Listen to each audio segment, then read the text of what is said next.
रूस और यूरोप के बीच हालात इतने खराब हो चुके हैं कि दोनों तरफ से जंग की पूरी तैयारी कर ली गई है और एक गलत कदम या एक गलत फैसला और कभी भी युद्ध का बिगुल बच सकता है। इसलिए नेटो देश लगातार अपने कुनबे में हथियारों का जखीरा बढ़ा रहे हैं और रूस भी लगातार जंगी तैयारी को अमली जामा पहना रहा है। यूक्रेन युद्ध का विस्तार अब सिर्फ यूक्रेन तक सीमित नहीं रहेगा। यह युद्ध पश्चिमी देशों की सरहदों तक आ सकता है।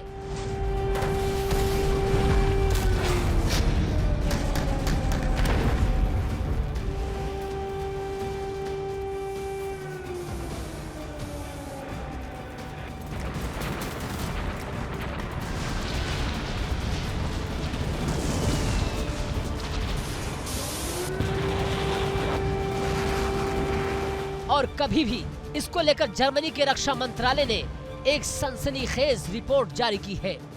जर्मनी के रक्षा मंत्री बोरिस पिस्टोरियस साफ कहते हैं कि रूस विश्व विनाशक हथियारों का भारी जखीरा जमा कर चुका है और उसे यूरोप के खिलाफ इस्तेमाल किया जा सकता है। पिस्टोरियस का दावा यह भी है कि रूस जंग के लिए तैयार है और दशक के आखिर तक युद्ध तय माना जा रहा है।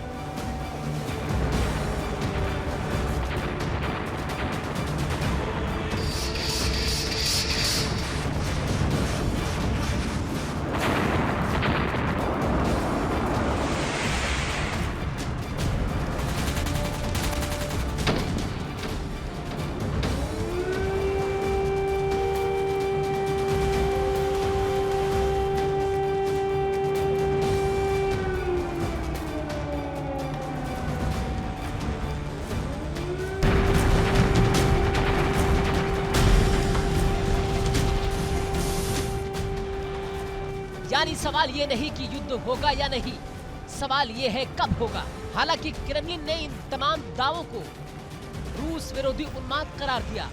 रूस साफ कहता है पुतिन युद्ध नहीं चाहते, लेकिन अगर यूरोप युद्ध चाहता है तो रूस पूरी तरह तैयार है।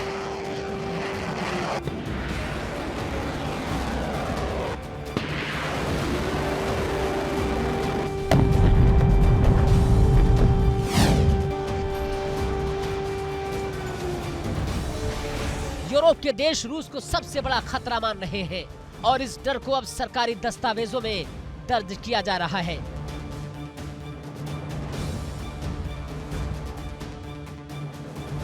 ब्रिटेन ने इस पर एक खास रिपोर्ट जारी की है जिसमें रूस को यूरोप का सबसे बड़ा खतरा बताया जा रहा है। रिपोर्ट के मुताबिक रूस की गतिविधियां यूरोप की सुरक्षा के लिए सीधा खतरा है।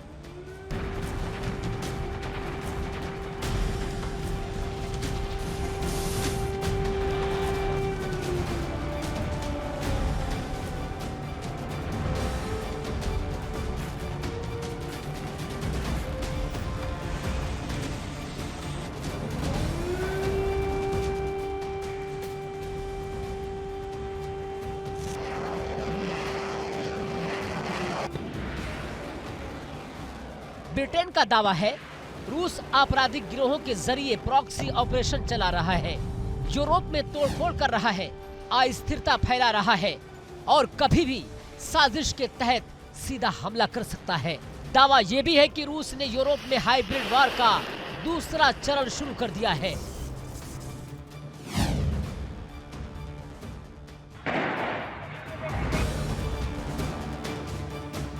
पहले चरण में यूरोप के अलग अलग हिस्सों में ड्रोन देखे गए, संदिग्ध ड्रोने, अनजान मूवमेंट और अब दूसरे चरण में सामरिक ठिकानों पर हमले शुरू हो चुके हैं।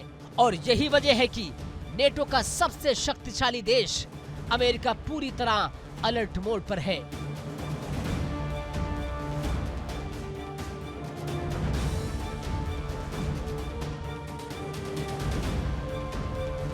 लेकिन सवाल यह है अचानक इतना तनाव क्यों?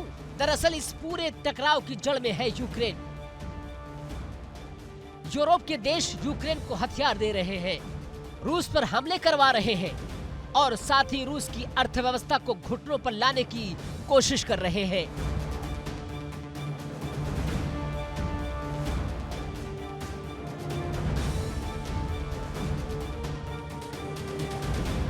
यूरोप ने रूस के खिलाफ एक के बाद एक कड़े कदम उठाए हैं 15 दिसंबर को यूरोप ने रूसी शैडो फ्लीट की 40 तेल टैंकरों को ब्लैक लिस्ट कर दिया।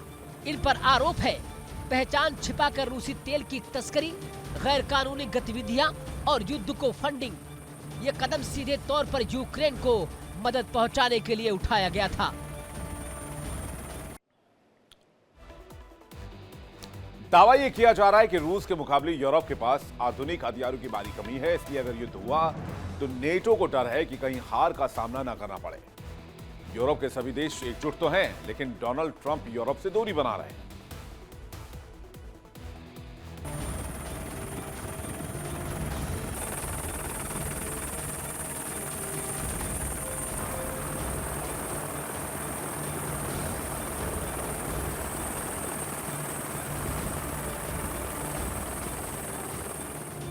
तो उधर जर्मनी ने यूक्रेन की मदद के लिए अपने देश में ड्रोन प्रोडक्शन शुरू कर दिया है। यानी अब यूक्रेन में बनने वाले ड्रोन जर्मनी में बनेंगे और सीधे युद्ध के मैदान में भेजे जाएंगे।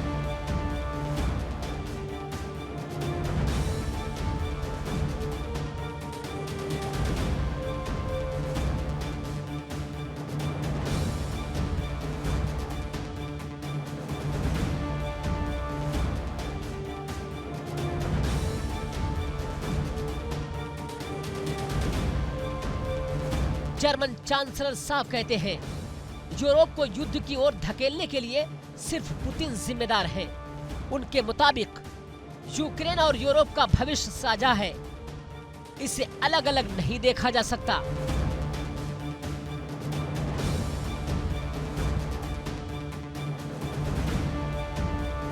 इसी सोच के तहत पोलैंड जल्द ही यूक्रेन को 6 से ज्यादा MiG-29 देने का ऐलान कर सकता है।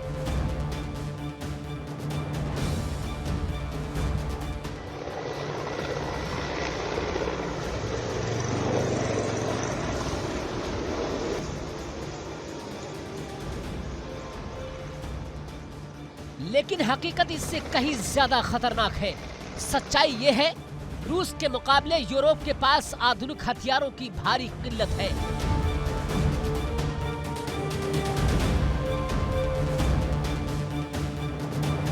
रूस पिछले 4 साल से लगातार युद्ध लड़ रहा है, अपने हथियारों को अपग्रेड कर रहा है, रणनीति बदल रहा है और साथ ही यूरोप की तैयारियों को परख भी रहा है। यूरोप के अलग अलग देशों में हाइब्रिड हमले हो रहे हैं।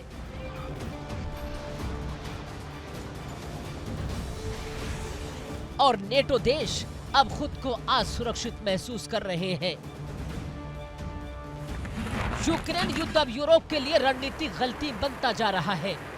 यूरोप ने सोचा था यूक्रेन के जरिए रूस को कमजोर कर देंगे, लेकिन अब रूस का खतरा यूरोप के दरवाजे पर दस्तक दे रहा है।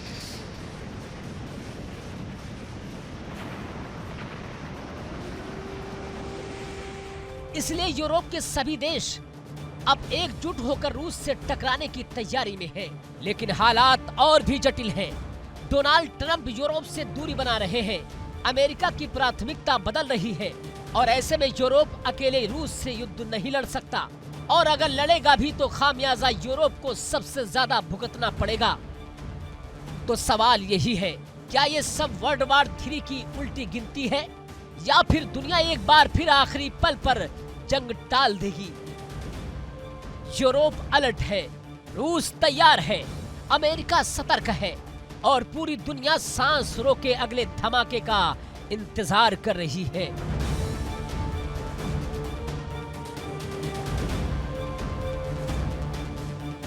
Bureau report, India daily.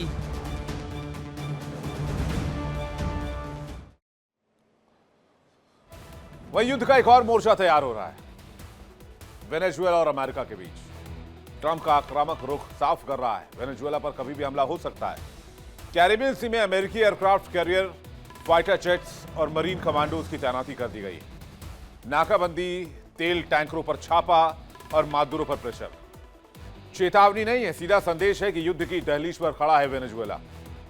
Maduro की जवाबी कार्रवाई और संयुक्त राष्ट्र की पहले इस जंग को अभी टाल सकती है या नहीं, ये पूरी दुनिया के सामने सबसे बड़ा सवाल है।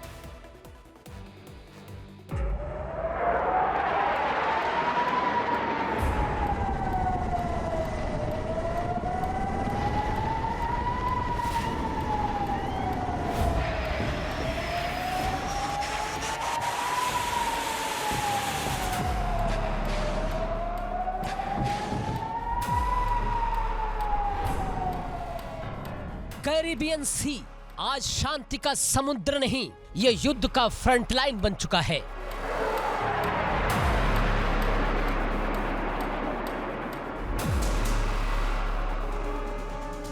अमेरिका का अब तक का सबसे बड़ा सैन्य जमावड़ा यही तैनात है। एयरक्राफ्ट कैरियर, फाइटर जेट्स, निगरानी विमान और मरीन कमांडोज, हर दिशा से सिर्फ एक ही इशारा, वेनेजुएला पर जंग के बादल मंडरा रहे हैं।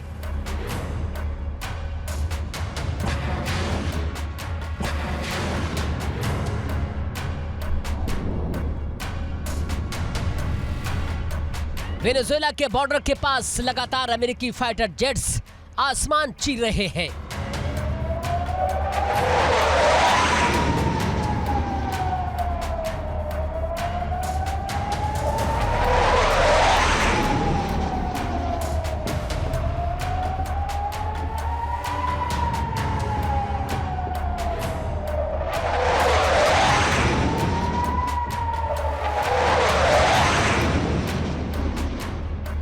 रडार प्लेन हर मोमेंट पर नजर रखे हुए हैं। वेनेजुएला की जल सीमा के ठीक बाहर अमेरिकी युद्धपोत लंगर डाले खड़े हैं और समंदर के अंदर कमांडोज लाइव ड्रिल कर रहे हैं।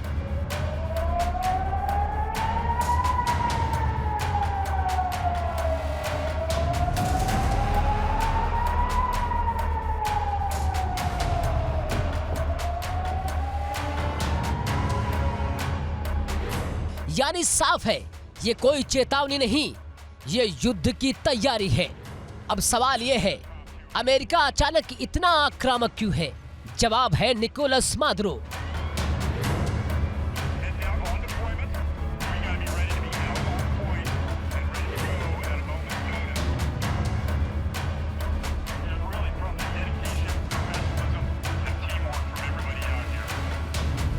अमेरिका ने वेनेजुएला की घेराबंदी कर दी है।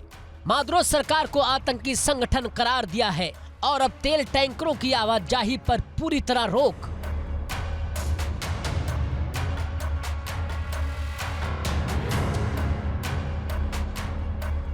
ये सिर्फ सैंक्शन नहीं, ये आर्थिक गला घोटने की रणनीति है।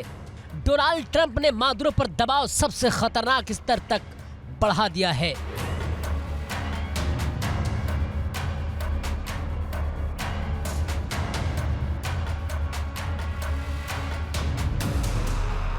ट्रंप का आदेश साफ है, सैंक्शन वाले किसी भी तेल टैंकर को वेनेजुएला में घुसने नहीं दिया जाएगा और बाहर निकलने भी नहीं दिया जाएगा। आक्रमण में फिलहाल इतना ही। बारी है इंडिया डेली क्विज कॉन्टेस्ट की। आज का सवाल है, टोक्यो कहां की राजधानी है? ऑप्शन ए है जापान, ऑप्शन बी है इटली। सही जवाब भेजिए 724077 724077 पर। अब आपको बताते हैं कल के विनर का नाम। कल पूछे गए सवाल का सही जवाब दिया है आलोक कुमार गुप्ता, गोरखपुर उत्तर प्रदेश से। आलोक जी बहुत बहुत बधाई। जल्द ही आपको दिया जाएगा इंडिया डेली की तरफ से एक शानदार तोहफा। इंडिया डेली अब आपके स्मार्ट टीवी पर भी मौजूद है। इंडिया डेली 24/7 देखिए अपने स्मार्ट टीवी पर, स्मार्ट प्लेटफॉर्म पर, स्मार्टफोन पर लाइव और लगातार।